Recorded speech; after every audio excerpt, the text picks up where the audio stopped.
Hey, welcome back to my channel. For those of you who are new, my name is Unique, but you can call me Nene.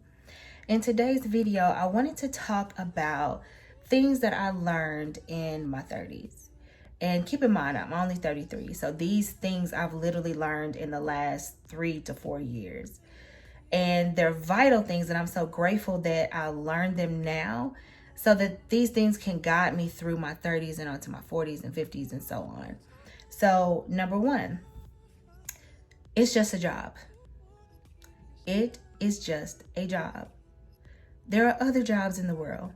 You can go apply for them. You do not have to stay anywhere where you're not appreciated, where your mental is being tested every single day. You don't have to stay. You can leave. I stayed on a job for 11 years that I hated. Absolutely hated every aspect of the job, hated going, hated everything about it. But because I was a single mom and I had to provide, I stayed. And I dealt with the mental torture. I dealt with, people not caring about your health and your situation. They just cared about production. You do not have to stay anywhere where you're not appreciated. You don't. I'm an emotional person. I feel things. I have a lot of empathy for people, but I am not the biggest crier. And at this particular job, I literally cried almost every day when I got to work. I would be in the parking lot crying. I would be on the way to work crying on the freeway just because I did not want to be there. I would get my vacation January 1st. By March or April, my vacation was gone. I just didn't want to be there. It is just a job. You have permission to leave. You have permission to go apply for other jobs that are going to benefit you and what you're trying to do in your life. You can leave. It's just a job. Number two, never be afraid to let other people see you try. I feel like we keep ourselves in this bondage because we're so afraid of what people might think or what people might say. And, don't be afraid to let them see you try, whether it's weight loss, whether it's a new business endeavor, a new job, a new career choice, whatever it is. Don't be afraid to let other people see you trying because you don't know who you're going to motivate. You're so afraid of even trying it because of what people might think, not realizing that you could be an inspiration to somebody. You can be that push that somebody else is needing to have the courage to do something different. So never be afraid to let other people see you try. Number three, it is okay to fail. Failure is only a sign of trying. It means you tried something, it failed, and you move on to the next thing. It is just that simple. Never be afraid to fail. Number four, you do not have to have your entire life figured out right now today.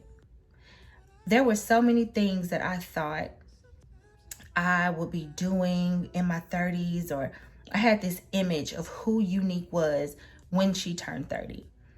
And because of that, when I turned 30, I felt like a colossal failure because this long list of things, some of them are probably even unrealistic, that I set for myself did not come to pass.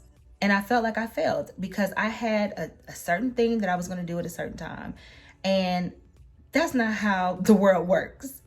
You can try things, but it doesn't necessarily mean that it's going to work.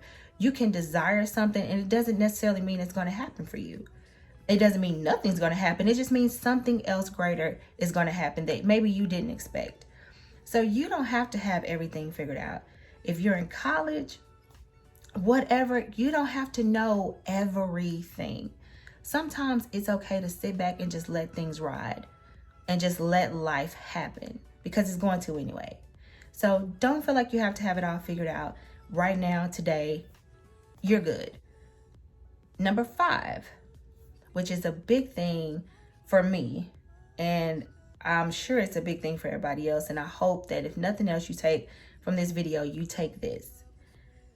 Relax. Relax. My older sister tells me this all the time. She says, it's okay. You're okay. and everything is going to be okay. Everything is fine. If you have your health, your children have their health, everybody's safe and protected, it's going to be okay.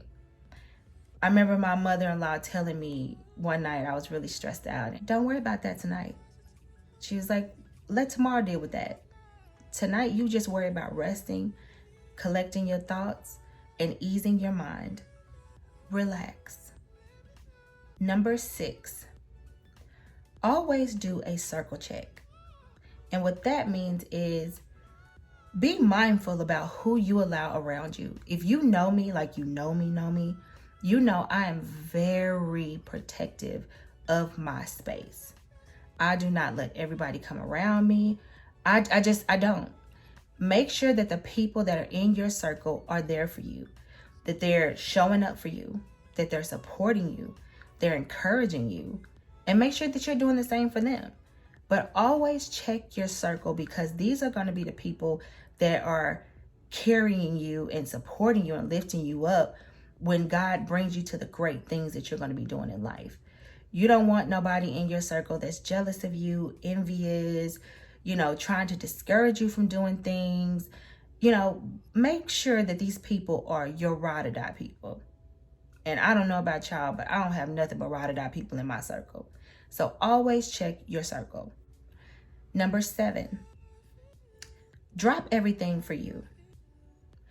We as people, especially us as women, we will drop everything for the people that we love. Everything. Do that for you. Everything can resume tomorrow. Drop everything for you. Not just because you need it, but because you're worth it.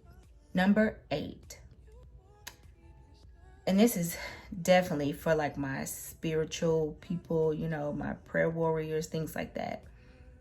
God wants to be invited into every part of your life. I'm a control freak. I like to have control over everything. And it would be so silly, even when I prayed, there would be things that were bothering me, things that I knew I needed to get off of me.